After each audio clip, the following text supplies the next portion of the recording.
ನಮಸ್ಕಾರ ವೀಕ್ಷಕರೇ, ಪಾಕಸ್ತ್ರ ಚಾನಲ್ಗೆ ಸ್ವಾಗತ. ಇವತ್ತು ನಾನು ಬೂತಾಯಿ ಮೀನಿನ ಫ್ರೈಯನ್ನು ಹೋಮ್ ಮೇಡ್ ಮಸಾಲ ಹಾಕಿ ಫ್ರೈ ಮಾಡ್ಕೊಳ್ತಾ ಇರೋದು.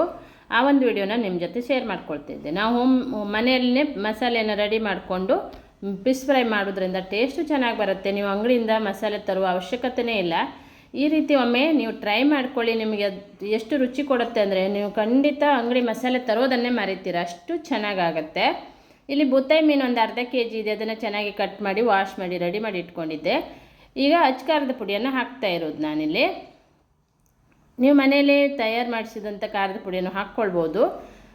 ಖಾರಕ್ಕೆ ನೋಡಿಕೊಂಡು ಅರ್ಧ kg ಫಿಶ್ ಇದೆ, ನೋಡಿಕೊಂಡು ಹಾಕ್ಕೊಳ್ಬೋದು. ಒಂದು 3-4 ಸ್ಪೂನ್ ಆಗುವಷ್ಟು ಹಾಕಿದ್ದೆ. ಒಂದು ಅರ್ಧ ಚಮಚ ಆಗುವಷ್ಟು ಅರಿಶಿಣದ ಹುಡಿ ಹಾಕಿದ್ದೆ. 1 ಸ್ಪೂನ್ ಆಗುವಷ್ಟು ಗರಂ ಮಸಾಲೆ ಹುಡಿ ಹಾಕಿದ್ದೆ ನಾನಿಲ್ಲಿ, ವಿಡಿಯೋ ಮಿಸ್ ಆಗಿದೆ. ಹಾಗೆ 1 ಸ್ಪೂನ್ ಆಗುವಷ್ಟು ಕಡಲೆ ಹಿಟ್ಟು ಹಾಕಿದ್ದೆ. 2 ಸ್ಪೂನ್ ಆಗುವಷ್ಟು ವಿನೆಗರ್ ಹಾಕ್ತಾ ಇರೋದು, ಮತ್ತು 1 ಸ್ಪೂನ್ ಆಗುವಷ್ಟು ತೆಂಗಿನ ಎಣ್ಣೆಯನ್ನು ಹಾಕ್ತೀನಿ. ಈಗ ನಾನು ಈ ತೆಂಗಿನ ಎಣ್ಣೆ ಹಾಕೋದ್ರಿಂದ ಫ್ಲೇವರು ಚೆನ್ನಾಗಿ ಬರುತ್ತೆ, ಮತ್ತು ಮಸಾಲೆ ಎಲ್ಲ ಚೆನ್ನಾಗಿ ಅದು ಹಿಡ್ಕೊಳ್ಳುತ್ತೆ ಫಿಶ್ಶು, ಹಾಗಾಗಿ ಚೆನ್ನಾಗಿ ಅನಿಸುತ್ತೆ. ಈಗ ಇದನ್ನು ಚೆನ್ನಾಗಿ ಮಿಕ್ಸ್ ಮಾಡ್ಕೊಳ್ಬೇಕು ಮಸಾಲೆನ. ನಂತರ ಉಪ್ಪನ್ನು ರುಚಿಗೆ ತಕ್ಕಷ್ಟು ಉಪ್ಪನ್ನು ಹಾಕ್ಕೊಳ್ತೇನೆ ನಾನು. ಉಪ್ಪು ಖಾರ ನಿಮ್ಮ ಫಿಶ್ ನೋಡಿಕೊಂಡು ಅನುಗುಣಕ್ಕೆ ತಕ್ಕಂತೆ ಹಾಕ್ಕೊಳ್ಬೋದು. ಈಗ ಚೆನ್ನಾಗಿ ಕಲಸಿದ್ದಾಗಿದೆ. ಇದಕ್ಕೆ ಸ್ವಲ್ಪ ನೀರು ಆ್ಯಡ್ ಮಾಡಿನೇ ನಾನು ಕಲಿಸ್ಬಿಟ್ಟು ಚೆನ್ನಾಗಿ ಈಗ ಫಿಶ್ಶಿಗೆಲ್ಲ ಅಪ್ಲೈ ಮಾಡ್ಕೊಳ್ಬೇಕು. ಎಲ್ಲ ಕಡೆ ಅದನ್ನು ಸವರ್ಕೊಂಡು ಒಂದು ಸ್ವಲ್ಪ ಹೊತ್ತು ಸೈಡಲ್ಲಿ ಇಟ್ಟರೆ ಆಯಿತು. ಈ ರೀತಿ ಒಂದು ಮಸಾಲೆ ತಯಾರು ಮಾಡಿ ನೀವು ಒಮ್ಮೆ ಟ್ರೈ ಮಾಡ್ಕೊಳ್ಳಿ. ಈ ಒಂದು ವಿಡಿಯೋನ ಪೂರ್ತಿಯಾಗಿ ನೋಡಿ, ಹಾಗೆ ಇನ್ನೊಬ್ಬರಿಗೆ ಶೇರ್ ಮಾಡಿ, ಲೈಕ್ ಮಾಡಿ, ಸಪೋರ್ಟ್ ಮಾಡಿ.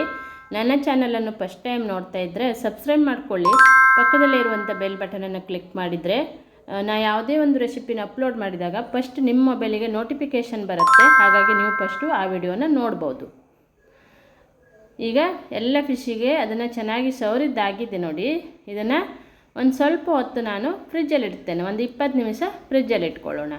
ಚೆನ್ನಾಗಿ ಉಪ್ಪು ಖಾರ ಹುಳಿ ಎಲ್ಲ ಫಿಶ್ ಹೀರ್ಕೊಳ್ಳುತ್ತೆ, ಹಾಗಾಗಿ ಒಂದು ಸ್ವಲ್ಪ ಹೊತ್ತು ಫ್ರಿಜ್ಜಲ್ಲಿ ಇಟ್ಟಿದ್ದೆ. ಇದನ್ನ ಈಗ ಒಂದು ತವ ತಗೊಂಡು ಅದಕ್ಕೆ ಸ್ವಲ್ಪ ತೆಂಗಿನ ಎಣ್ಣೆ ಹಾಕಿದೆ. ತೆಂಗಿನ ಎಣ್ಣೆ ಹಾಕಿ ಇದನ್ನು ಫಿಶನ್ನು ಹಾಕ್ತಾ ಇರೋದು. ಈಗ ಚೆನ್ನಾಗಿ ಕಾದಿದೆ ತವನು ಕೂಡ. ಈಗ ತೆಂಗಿನ ಎಣ್ಣೆ ಹಾಕಿನೇ ಮಾಡ್ತಾ ಇರೋದು ನಾನು. ಇದನ್ನು ಚೆನ್ನಾಗಿ ಈಗ ಫಿಶನ್ನು ಕಾಸ್ಕೊಳ್ಬೇಕು. ಈ ತೆಂಗಿನ ಎಣ್ಣೆಯಿಂದನೇ ನಾವು ಫ್ರೈ ಮಾಡೋದ್ರಿಂದನೂ ಟೇಸ್ಟು ಕೂಡ ಚೆನ್ನಾಗಿ ಅನಿಸುತ್ತೆ. ಒಮ್ಮೆ ಈ ಮಸಾಲೆ ಹಾಕಿನೂ ನೀವು ಮಾಡಿ ನೋಡಿ. ಅಂಗಡಿಯಿಂದ ತರುವ ಮಸಾಲೆನೇ ಬೇಡ ಅನಿಸುತ್ತೆ. ಇದನ್ನೇ ಮಾಡಿಕೊಂಡು ಆರಾಮಾಗಿ ಮನೇಲಿ ಮಾಡಿಕೊಂಡು ಫಿಶ್ ಫ್ರೈ ಮಾಡೋದ್ರಿಂದನೂ ರುಚಿನೂ ಚೆನ್ನಾಗಿರುತ್ತೆ, ಟೇಸ್ಟೂ ಹೌದು. ಅಂಗಡಿಯಲ್ಲಿ ತರುವ ಮಸಾಲೆಗಿಂತ ತುಂಬಾ ಅದ್ಭುತವಾಗಿ ರುಚಿ ಕೊಡುತ್ತೆ ಇದು.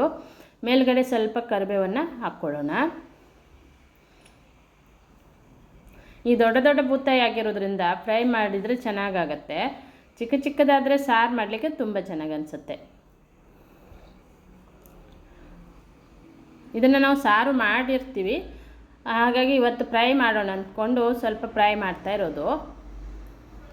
2 ಕಡೆ ಇದನ್ನು ಚೆನ್ನಾಗಿ ಕಾಸ್ಕೊಳ್ಬೇಕು. 2 ಕಡೆ ಫ್ರೈ ಆಗಬೇಕದು. ಈ ಮುಚ್ಚಿಬಿಟ್ಟು ನಾವು ಚೆನ್ನಾಗಿ ಅದನ್ನು 2 ಕಡೆ ತಿರುವು ಹಾಕ್ಕೊಂಡು ಈಗ ಮುಚ್ಚಿಬಿಟ್ಟು ಮತ್ತೆ ಅದನ್ನು ಬೇಯಿಸ್ಕೊಳ್ಬೇಕು. ಮುಚ್ಚೋದ್ರಿಂದ ಶೆಕಿಯಲ್ಲಿನೇ ಚೆನ್ನಾಗಿ ಮೇಲ್ಗಡೆನೂ ಚೆನ್ನಾಗಿ ಬೇಯುತ್ತೆ ಅದು. ಹಾಗಾಗಿ ಫಿಶ್ ನಾವು ಈ ಥರ ಫ್ರೈ ಮಾಡ್ಕೊಳ್ಳುವಾಗ ಸ್ವಲ್ಪ ಹೊತ್ತು ಮುಚ್ಚೋದ್ರಿಂದ 2 ಕಡೆ ಚೆನ್ನಾಗಿ ಅದು ಸೆಕೆ ಬರುತ್ತಲ್ಲ, ಆವಾಗ ಅದು ಚೆನ್ನಾಗಿ ಬೆಂದುಬಿಡುತ್ತೆ.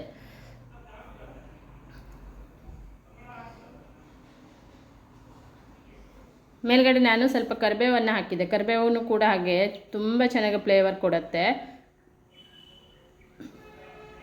ಇದನ್ನು 2 ಕಡೆ ಚೆನ್ನಾಗಿ ಇದನ್ನು ಕಾಸಿದ್ದಾಗಿದೆ. ಈಗ ನೋಡಿ ಈ ಥರ ಕಾಸಿದೆ. ಈಗ ಇದನ್ನು ಸರ್ವ್ ಮಾಡ್ಕೊಳ್ಳೋಣ.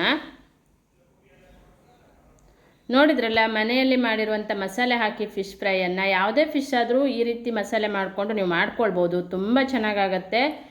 ವಿಡಿಯೋ ಇಷ್ಟ ಆದಲ್ಲಿ ಒಂದು ಲೈಕ್ ಕೊಟ್ಟು ಇನ್ನೊಬ್ಬರಿಗೆ ಅದನ್ನು ಶೇರ್ ಮಾಡಿ.